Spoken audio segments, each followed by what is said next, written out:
Մի քանի ամիս եւ Մարտունին Երևանյան այգի կունենա։ Սա քաղաքի ու Երևանի Արաբկիր վարչական շրջանի համագործակցության շրջանակներում է կյանքի կոչվելու։ Աշխատանքային այցով այսօր Մարտունիում էր վարչական շրջանի պատվիրակությունը։ Այգին այս տարածքում են կառուցելու։ Մեկնարկել են հողահարթեցման աշխատանքները։ Հողային աշխատանքները շուտով կավարտվեն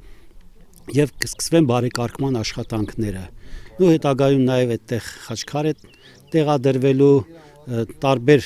խաղեր հավանաբար կլինեն, կդառնա մարտունեցիների հանգստյան ամենալավ վայրերից մեկը։ Այգու բացումը չի ուշանա, վստահեցնում է Մարտունու քաղաքապետը, միայն թե եղանակային բարենպաստ պայմաններ լինեն։ Քաղաքում լիահույս են։ Երևանյան այգին դառնալու է մարտունեցիների ամենասիրած վայրերից մեկը։ Նախատեսել ենք, որ այգին պետք է արդեն գործի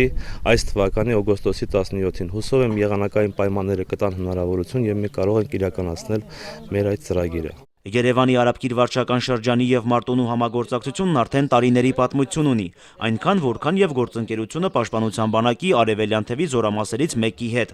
Վարչական շրջանի պատվիրակները դատարկաձեռն չեն եկել։ Նվերներն ու նյութատեխնիկական պարագաներն էլ դիրքապահ տղաների համար են։ Բանակ-հասարակություն կապերն են զարգանում, դա այսօր մեր բանակի նպատակակետն է, որի ուղղությամբ անվրեպ գործողություններ է իրականացնում թե բանակը եւ թե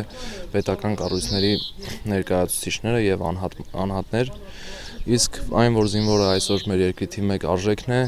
ապացուցում է նաև նմանօրինակ շրջայցերը։ Նարեկ Սահակյան, Աշոտ Գասպարյան, օր